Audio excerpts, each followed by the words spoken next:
Assalamualaikum warahmatullahi wabarakatuh. Anak-anak solih-soliha TKIT Permata. Bagaimana kabarnya anak-anak? Semoga Allah selalu menjaga dan melindungi anak-anak semuanya. Dalam rangka memperingati Maulid Nabi Shallallahu Alaihi Wasallam atau peringatan hari kelahiran Nabi Muhammad Sallallahu Alaihi Wasallam, Ustazah akan persembahkan sebuah cerita nyata bagaimana tentang kelahiran Nabi Muhammad Sallallahu Alaihi Wasallam, dari mulai Nabi Muhammad akan lahir sampai Nabi Muhammad diangkat menjadi Rasulullah di usia 40 tahun. Bagaimana kisah selengkapnya? Mari kita saksikan bersama. Setelah kehancuran pasukan Raja Abraha, kota Mekah semakin ternama. Dari kota inilah sejarah manusia paling mulia dimulai. Ka'bah sebagai jantung kota Mekah semakin ramai dikunjungi para peziarah. Demikian pula para pedagang. Mereka datang dari berbagai penjuru jazirah. Namun sayang, Ka'bah mulai diselewengkan fungsinya. Akibatnya, kejahiliahan merajalela. Bahkan pada masa itu, memiliki bayi perempuan adalah hal yang sangat memalukan. Aib bagi keluarga. Sehingga sebagian dari mereka tega membunuh bayi perempuan mereka sendiri. Di tengah kondisi masyarakat jahiliyah itulah Nabi Muhammad dilahirkan. Bayi luar biasa itu lahir dari rahim seorang wanita mulia bernama Aminah. Pada saat itu ditandai peristiwa-peristiwa yang luar biasa. 10 balkon istana Kisra runtuh. Juga padamnya api-api yang biasa disembah oleh orang-orang Majusi.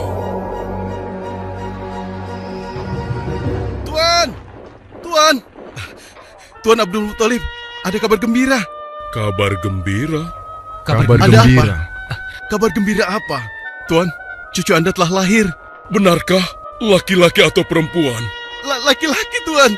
Subhanallah, Alhamdulillah, Allahu Akbar. Kalau begitu aku ingin segera melihatnya.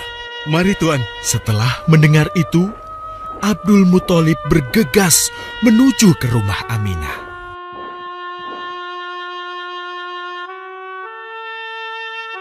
Ah, cucuku, kasihan engkau terlahir yatim.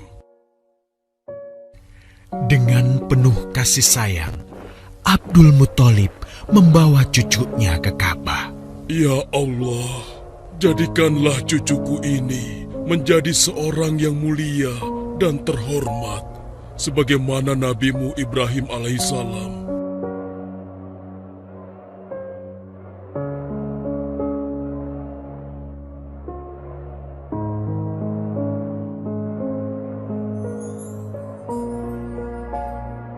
Siapa namanya, Ayah? Muhammad. Muhammad? Iya, aku akan menamainya Muhammad, artinya yang terpuji. Kehadiran Muhammad kecil sungguh memberi kebahagiaan. Tidak hanya bagi keluarga Bani Hashim, bahkan seluruh kabilah suku Quraisy menyambutnya dengan sukacita. Kemudian Abdul Muthalib mencarikan ibu susu bagi Muhammad kecil. Kita sudah berhari-hari mencari anak susuan, yang dari situ kita akan mendapatkan imbalan yang cukup. Namun hingga saat ini, belum juga kita dapatkan. Ya, istriku, aku mengerti. Apa kita terima saja bayi yatim itu? Muhammad maksudmu? Iya, cucu dari Abdul Muthalib. Kasihan dia. Hampir semua teman-teman dari rombongan kita tidak ada yang mau menyusuinya. Karena tidak ada harapan untuk mendapatkan imbalannya dari ayah bayi itu. Betul juga engkau istriku. Kasihan anak itu. Aku mendukungmu jika engkau susui dia. Mudah-mudahan Allah memberikan keberkahan bagi kita. Halimah segera mendatangi Abdul Muthalib. Dia bersedia untuk menjadi ibu susu dan pengasuh bagi Muhammad kecil. Betapa gembira Abdul Muthalib mendengarnya. Halimah dari Bani Sa'ad itu akhirnya dipercaya Abdul Muthalib untuk mengasuh cucunya 2 tahun lamanya. Ayo istriku, kita berangkat sekarang. Sebentar lagi suamiku. Insya Allah kita berangkat sampai anak ini kenyang. Kalau begitu, aku lanjutkan berkemas-kemas dahulu.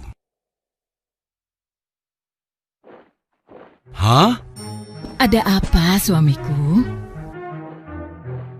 Lihat, unta dan keledai kita. Mereka demikian sehat, tidak seperti sebelumnya. Subhanallah.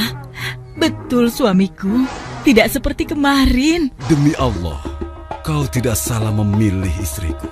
Kau telah mengambil anak yang dipenuhi dengan barokah. Allah melimpahkan keberkahan atas Halimah dan suaminya. Mereka pulang ke kampung Bani Sa'ad dengan penuh rasa syukur. 2 tahun berlalu sudah. Tugas Halimatus Sya'diyah sesungguhnya telah usai. Saatnya Muhammad kecil harus dikembalikan kepada ibunya. Terima kasih Halimah. Engkau telah merawat anakku dengan baik selama 2 tahun. Tidak ada yang bisa kuberikan, kecuali aku berdoa. Semoga Allah memberkahi engkau dan keluargamu. Amin. Saya juga bersyukur diberikan kepercayaan dan kesempatan merawat anakmu, wahai Ibu Aminah. Namun, begini Bu, mohon maaf. Kalau boleh, izinkan aku merawat Muhammad lebih lama lagi. Aku masih sangat sayang padanya. Baiklah, kalau begitu aku setuju dengan usulmu. Bawa dan rawatlah Muhammad sebagaimana dia anakmu sendiri. Terima kasih Ibu. Terima kasih. Begitulah, Muhammad kecil kembali ke tengah-tengah Bani Sa'ad. Ia tumbuh menjadi anak yang memiliki banyak teman. Karena kemuliaan akhlaknya. Tatkala berusia sekitar 4 tahun, terjadilah suatu peristiwa. Muhammad, Bu! Muhammad! Muhammad? Kenapa Muhammad? Muhammad dibawa orang. Hah? Dibawa orang? Diculik? Coba ceritakan. Ketika kami tengah bermain, tiba-tiba ada orang dewasa datang. Dia langsung membawa pergi Muhammad dan membunuhnya. Hah? Membunuhnya? Ya Allah, di mana? Di mana?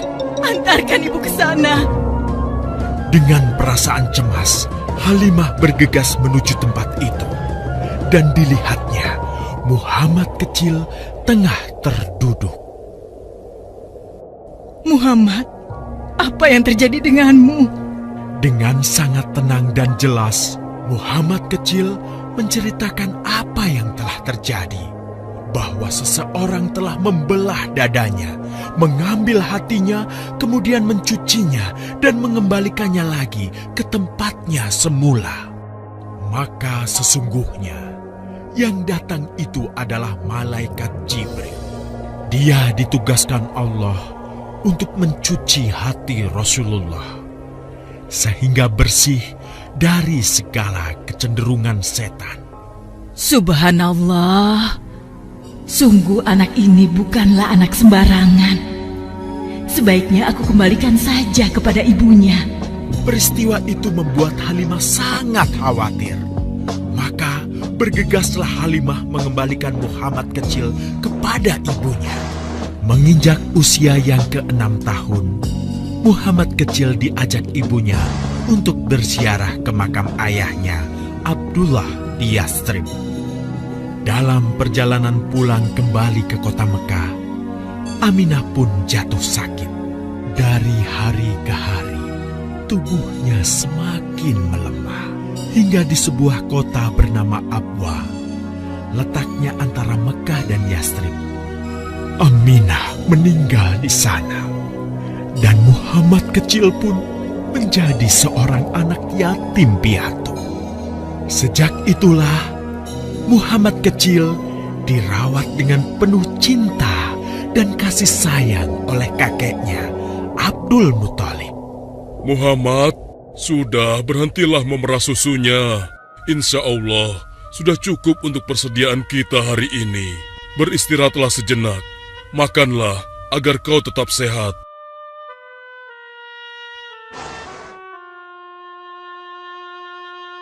Ya Allah, betapa mulia akhlak cucuku ini. Namun, kasih sayang Abdul Muthalib tidak berlangsung lama. Saat usia Muhammad 8 tahun, Abdul Muthalib kakeknya yang sangat menyayanginya itu meninggal dunia. Kemudian, pengasuhan atas Muhammad pun beralih ke pamannya, Abu Thalib. Muhammad kecil tahu betul betapa sayangnya pamannya kepadanya. Di mana Muhammad? Ia tengah mengembalakan kambing milik salah seorang penduduk Mekah, suamiku. Sejak kapan dia keluar rumah? Sekitar waktu subuh tadi. Subhanallah, betapa baiknya akhlak keponakanku ini. Ya Allah, maafkan ketidakmampuanku mencukupi kebutuhan keponakanku. Sayangi dan berkahilah dia. Jadikanlah dia orang yang mulia di antara manusia. Hingga saat usia Muhammad menginjak 12 tahun, pamannya Abu Thalib mengajaknya berdagang ke Syam. Sampailah mereka di satu daerah bernama Busra. Saat mereka beristirahat, datanglah seorang pendeta menghampiri. Wahai saudaraku, selamat datang di Busra. Tampaknya kalian bukan orang sini. Dari manakah kalian berasal? Terima kasih saudaraku, kami datang dari Mekah. Lalu, siapakah gerangan anak ini? Ini adalah keponakanku, Muhammad namanya. Apakah engkau bertanggung jawab atasnya, Tuan? Ya, Kemana ayahnya? ayahnya sudah meninggal sejak ia masih dalam kandungan. Oh, apakah kini dia yatim piatu? Benar, Aku sungguh beruntung bertemu dengannya. beruntung. Beruntung apa? Sungguh, keponakanmu ini adalah orang yang sangat istimewa. Oh ya? Ya, dia adalah seorang nabi, Hmm? seorang utusan Allah. Bagaimana kau tahu hal itu? Aku tahu karena aku seorang pendeta. Dan berita kedatangan dia sebagai seorang utusan Allah sudah disampaikan di dalam Injil.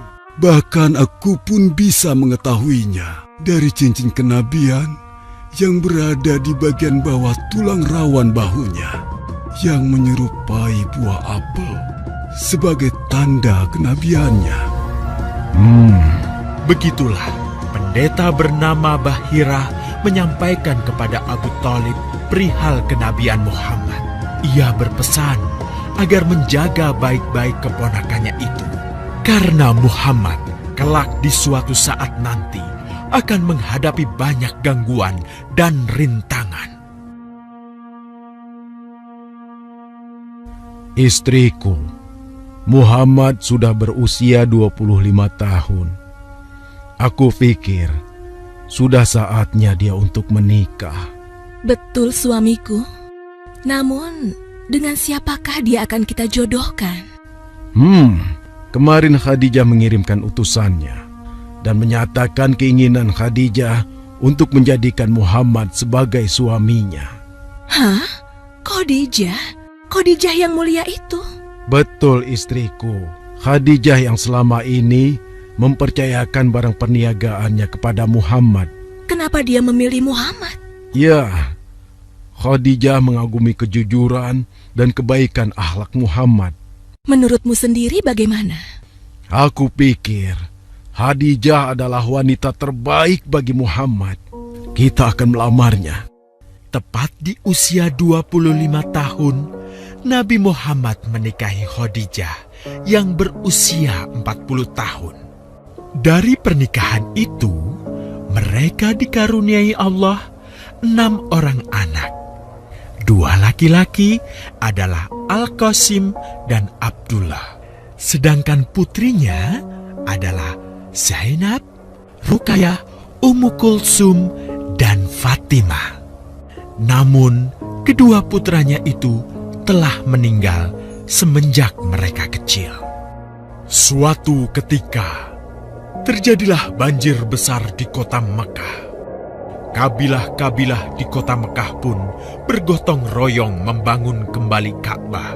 Setelah pembangunannya selesai, terjadilah perselisihan antara pemuka kabilah tentang siapakah yang paling pantas meletakkan Hajar Aswad di Ka'bah. Abu Thalib, apa yang harus kita lakukan? Kita sudah bicarakan hal ini selama 5 hari, namun tidak ada titik temu.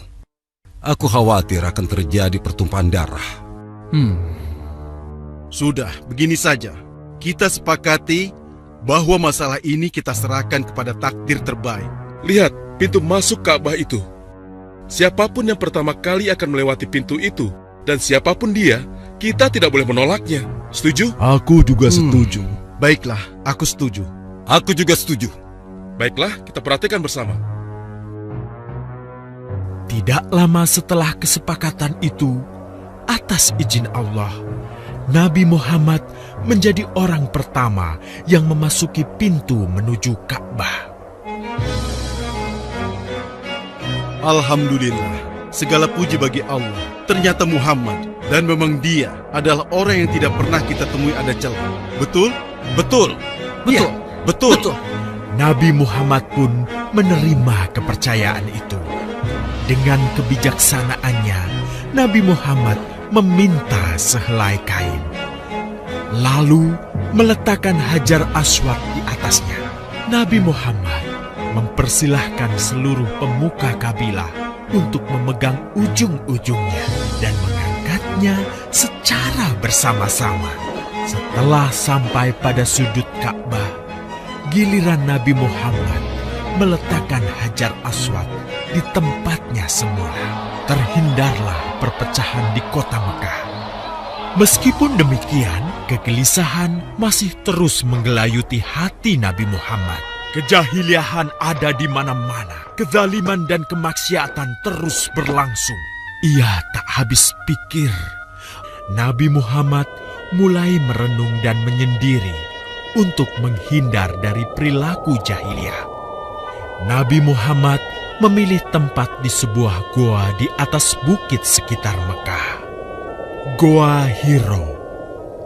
Dari mulut goa itulah Nabi Muhammad bisa memandangi kota Mekah yang dicintainya dengan pandangan yang lebih luas.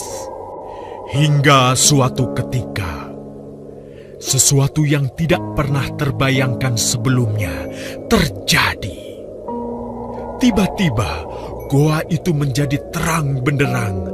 Kemanapun arah mata melihat, di sanalah cahaya itu ada. Itulah malaikat Jibril. Jibril berkata, "Bacalah."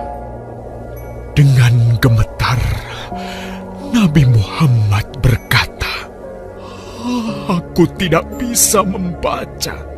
Malaikat Jibril lantas merangkul Nabi Muhammad SAW dengan kuat hingga nafas beliau sesak. Seraya berkata lagi, "Bacalah." Sampai akhirnya malaikat Jibril membantunya setelah merangkulnya dan menyuruhnya membaca hingga 3 kali.